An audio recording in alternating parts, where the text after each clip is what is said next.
நண்பர்களே, இன்று டிசம்பர் மாதம் 16ஆம் திகதி லண்டனில் இப்பொழுது நேரம் இரவு 10 மணி 19 நிமிடங்கள். ரஷ்யா யூகேயை அழிக்கப் போகிறது என்பதுதான் தற்பொழுது உள்ள செய்திகள். எல்லா ஊடகங்களிலும் இந்த செய்தி தான் பிரேக்கிங் நியூஸாக போய்கொண்டிருக்கிறது. என்ன விஷயம் என்றால், விமானப்படை தளபதி சர் ரிச்சர்ட் நைட்டன் ரஷ்யாவினுடைய ராணுவ வலிமை அதிகரித்து வருவதாகவும், இது அச்சத்திற்குரிய ஒன்று என்றும் எச்சரிக்கை விடுத்திருக்கிறார். தற்பொழுது இதுதான் இப்பொழுது முக்கியமான செய்தியாக இருக்கிறது. சண்டையிட எல்லோரும் தயாராகுங்கள். அவர் சொன்ன விஷயம்தான் முக்கியமானது. மகன்களே, மகள்களே, எல்லோரும் சண்டையிட தயாராகுங்கள் என்பது. இது பிரித்தானியாவில் ஒரு அச்சுறுத்தலான ஒரு விஷயமாக தற்பொழுது இருக்கிறது. ரஷ்ய அச்சுறுத்தல் அதிகரிக்கும் பொழுது ஆயுதப்படை தலைவர் கடுமையான எச்சரிக்கையை விடுக்கின்றார் என்றுதான் பிரிட்டிஷ் ஊடகங்கள் செய்தி வெளியிடுகின்றன. ஒரு முக்கியமான ஒரு இன்டர்வியூல விமானப்படை தளபதி சர் ரிச்சர்ட் நைட்டன் ரஷ்யாவின் ராணுவ வலிமை அதிகரித்து வருவதாகவும், இது அச்சத்திற்குரிய ஒன்று என்றும் எச்சரிக்கை விடுத்திருக்கிறார் என்று.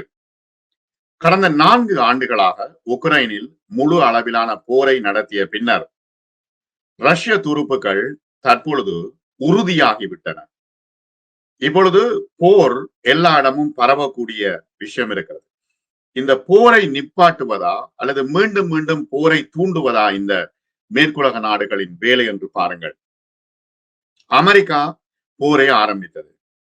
போரிஸ் ஜான்சன் பிரித்தானிய பிரதமராக இருந்த பொழுது உடனடியாக நேரடியாக உக்ரைனுக்கு சென்று ஜெலன்ஸ்கியை சந்தித்து போரை நடத்தி, நான் உங்களுக்கு துருப்புகளையும் தருகின்றேன், ஆயுதங்களையும் தருகின்றேன் என்று போரை ஊக்குவித்தவர் போரிஸ் ஜான்சன் பிரித்தானிய பிரதமராக இருந்த பொழுது. தற்பொழுது அவர் எங்கேயும் இல்லை. அதற்கு பிறகு ரிஷி சுனக் தொடர்ச்சியாக இந்த போரை ஊக்குவித்தார். தற்பொழுது கெய்ஸ்டமர் அவரை சந்திக்கின்றார், பேசுகின்றார். ஆனால் ஒரு பக்கம் போர் நிறுத்த நடவடிக்கைகள், பேச்சுவார்த்தைகள் நடைபெற்றுக் கொண்டிருக்கின்றன. இந்த ஜெர்மனியில தற்பொழுது நடைபெற்றுக் கொண்டிருக்கின்றன. இந்த சூழ்நிலையில் ரஷ்யா பிரிட்டனை எவ்வாறு தாக்கும் என்பது தொடர்பாக இவர் கருத்து வெளியிட்டிருக்கிறார் என்பதுதான் இப்பொழுது பெரும் சர்ச்சையாக இருக்கிறது. இப்ப நேட்டோ நாடுகள் இருக்கின்றன, ஐரோப்பிய நாடுகள் இருக்கின்றன. எல்லாவற்றையும் தாண்டி பிரிட்டனை ரஷ்யா தாக்குமா என்பது மிகப்பெரிய அச்சுறுத்தலை இவர் விடுக்கின்றார். இது எவ்வளவு தூரம் பாதிப்பை ஏற்படுத்த போகிறது என்பதுதான் பிரச்சனை. ஆனால் இப்ப இங்குள்ள இளைஞர்களோ அல்லது யுவதிகளோ இவருடைய செய்தியை பார்த்துவிட்டு அடுத்தது பேஸ்புக், யூடியூபுக்கு போய்விடுவார்கள். ஆனால் தற்போதுள்ள சூழ்நிலையில் இது மிகப்பெரிய அச்சுறுத்தலாக இவருடைய சொல் இருக்கிறது. ஏனென்றால் இவர் பொறுப்பு வாய்ந்த ஒரு அதிகாரி. ஆகவே அவர் என்ன சொல்றாருண்டா, கடந்த 4 ஆண்டுகளாக உக்ரைனில் முழு அளவிலான போரை நடத்திய பின்னர் ரஷ்ய துருப்புக்களை பார்த்து இவர்கள் பயப்படுகின்றார்கள். ஆனா ரஷ்யா நேரடியாக வந்து போலந்தை பிடிக்கவோ அல்லது வந்து பிரான்சை பிடிக்கவோ அச்சுறுத்தலாக இருக்குமா என்பது மிகப்பெரிய கேள்விக்குறி. ஏனென்றால் நேட்டோ நாடுகள் ஒன்று சேர்ந்து அவர்களை தாக்கி விடுவார்கள். ஆனால் இவ்வாறான ஒரு அச்சுறுத்தலை இவர்கள் விடுக்கின்றார்கள். ஆனால் என்ன விஷயம் என்றால், இதெல்லாம் ஆயுத விற்பனையின் பின்னால் இருக்கின்ற ஒரு சதியா என்று கூட யோசிக்க தோன்றுகிறது. அவர் சொல்றார், மகன்களே மற்றும் மகள்களே, போராட தயாராக இருக்க வேண்டும் என்று இங்கே யூகேயில் உள்ள பிள்ளைகளை கூப்பிடுகின்றார். ஆயுதப்படை தலைவர் இவ்வாறு கூறியுள்ளது தற்பொழுது பெரும் விஷயமாக இருக்கிறது.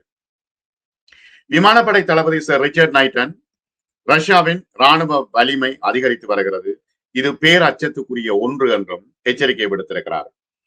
ஆகவே நீங்கள் இந்த போர் அச்சுறுத்தலுக்கு தயாராக இருப்பது என்றால் என்ன என்பது குறித்து இங்கிலாந்து முழுவதிலும் உள்ள அல்லது யூகே முழுவதிலும் உள்ள குடும்பங்களோடு நீங்கள் பேசுங்கள் என்று அவர் குறிப்பிடுகின்றார்.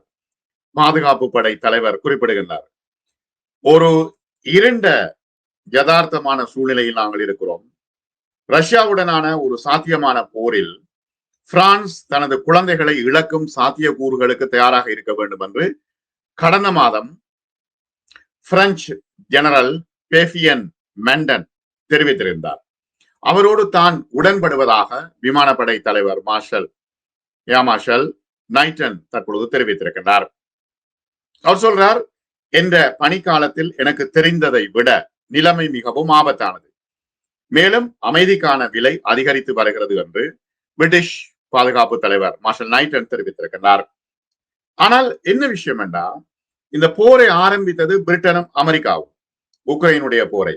ஆனா ரஷ்யா இந்த போரில அவர்கள் போர் நடத்தி தற்பொழுது அவர்கள் வலிமையாகி விட்டார்கள். ஆகவே ஐரோப்பாவை தாக்குவார்கள் என்று இவர்கள் அச்சப்படுத்துகின்றார்கள். ஐரோப்பாவை தாக்குவது என்பது ஒரு சாதாரணமான விஷயம் இல்ல. அணு ஆயுதங்கள் இருக்கின்றன, நேட்டோ படை இருக்கிறது. தேவையான அணு ஆயுதங்களை போட்டு ரஷ்யாவை அழித்து விடுவார்கள். ஆனால் இவ்வாறான ஒரு அச்சுறுத்தலை ஏன் என்று அவர் விடுத்தார்? இங்கே பிரேக்கிங் நியூஸாக இந்த விஷயம் தற்பொழுது பரவலாக போய்கொண்டிருக்கிறது. நமது ஆயுதப்படைகளை வலுப்படுத்துவதை தாண்டி அதற்கு மேல நாங்கள் உறுதியாக போக வேண்டும் என்று அவர் சொல்கின்றார். பாதுகாப்பு தொழில்துறை திறனை வளர்க்க வேண்டும், நமக்கு தேவையான உடல் வலிமையை வளர்க்க வேண்டும். இது யாருக்கு சொல்ற? இளைஞர்களுக்கு. போர்க்காலத்தில் நமக்கு தேவையான சக்தியை பயன்படுத்தும் நிறுவனங்களை பலப்படுத்த வேண்டும். சமூகத்தின் மீள்தன்மையையும் அதன் ஆதரிக்கும் உள்கட்டமைப்பையும் உறுதி செய்து ஒரு தேசம் ஒரு போருக்கு தயாராக வேண்டும் என்று அவர் குறிப்பிடுகின்றார். ஆகவே மகன்கள் மற்றும் மகள்கள், சக ஊழியர்கள், வீரர்கள் எல்லோருக்கும் ஒரு பங்கு இருக்கும் என்று அவர் குறிப்பிடுகின்றார். சேவை செய்ய, தேவைப்பட்டால் போராட, கட்டமைக்க, மேலும் நமது தேசத்துக்காக தியாகம் செய்ய நாங்கள் தயாராக வேண்டும், குடும்பங்கள் அறிந்து கொள்ள வேண்டும் என்று அவர் குறிப்பிடுகின்றார்.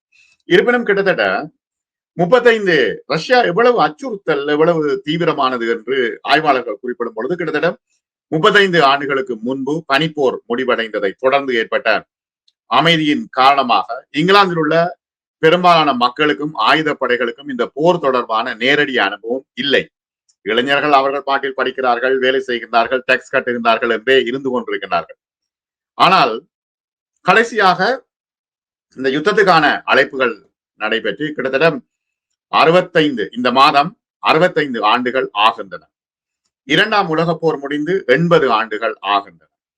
ஆகவே என்ன, சோவியத் ஒன்றியத்தின் சரிவு வரை இங்கிலாந்து சமூகத்துக்கு ஒரு காலத்திலே 2வது தேசிய பாதுகாப்பு தொடர்பான மீள்தன்மை திரும்ப வேண்டும் என்று அவர் தற்பொழுது சுட்டிக்காட்டியிருக்கிறார். என்ன விஷயம் என்றால், சோவியத் ஒன்றியம் சரிவடைந்தது.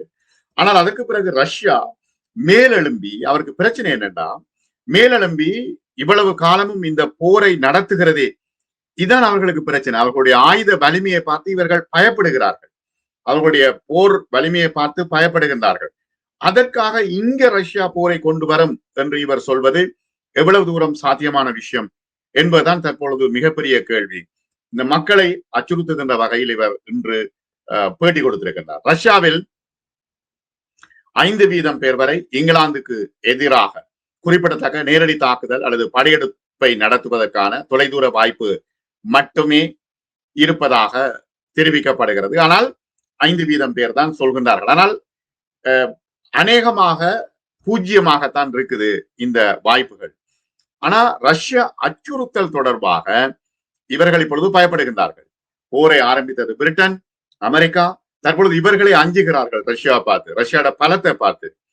விமானப்படை தளபதி நைட்டன் தொடர்ந்து கூறும் பொழுது தனது கருத்து என்னவென்றால், முழுமையான ஆபத்து என்னவாக இருக்கும் என்பதை நம்மில் யாரும் உறுதியாக கூற முடியாது. ஒரு எளிதாக ஒரு விஷயம் நடைபெற மாட்டாது, அல்லது ஒரு அச்சம், பீதி, அபாயத்தை கொண்டிருப்பதாக நைட்டன் கூறுகின்றார். ஓகே, அந்த சூழல் இருந்தாலும் கூட இதை பொதுவெளியில் சொல்லி இளைஞர்கள் போருக்கு தயாராகுங்கள் என்று சொல்வது என்பது மிக எவ்வளவு பெரிய பாதிப்பான விஷயம். உண்மையான மோதலுக்கான வாய்ப்புகள் அதிகரித்து வருகிறதா என்று கேட்டால் இல்லை, உடனடியாக அப்படியான வாய்ப்புகள் இல்லை. குறிப்பாக ரஷ்யாவிடமிருந்து ரஷ்யாவோட இங்க உள்ள மூலதனங்களை, ரஷ்யாவுடைய இன்வெஸ்ட்மெண்ட் திருட வேணும், திருடி அதை இவர்கள் எடுக்க வேண்டும். அது மட்டுமல்ல, கிட்டத்தட்ட 500 பில்லியன் பவுண்ட்ஸ்கள் ரஷ்யா இன்வெஸ்ட் பண்ணி இருக்குது. இதுகளை திருடி எடுத்து உக்ரைனும் யூகேயும் பிரித்துக் கொள்ள வேண்டும். என்னன்னா, இப்ப போருக்கு இவர்கள் நிறைய செலவழித்து விட்டார்கள். அதற்கு விதமான கதைகளை சொல்லிக் கொண்டிருக்கிறார்கள், ரஷ்யா இங்கே அடிக்க போவது என்று. ஆகவே முக்கியமான வாதம் என்னன்னா, உக்ரைனுக்கு எதிரான ஒரு பெரிய போர்ல சிக்கியிருந்தாலும் ரஷ்யா ஆயுதப்படைகளின் திறனை பற்றி அவர் திரும்பி திரும்பி சொல்றார். அவர்களின் கடின சக்தி விரைவாக வளர்ந்து வருகிறது என்று சொல்றார். கடந்த 20 ஆண்டுகளில் ரஷ்யா பலவீனமான மற்றும் ஒரு ஆயுதப்படைகளின் குறிப்பிடத்தக்க பாதுகாப்பு சீர்திருத்தத்தை முதலீட்டை வழங்கி இருக்கிறது என்று இவர் சொல்றார். ஏன்னா அவர்கள் உறுதியாகி விட்டார்கள் என்பதை இவர் திரும்ப திரும்ப சொல்றார்.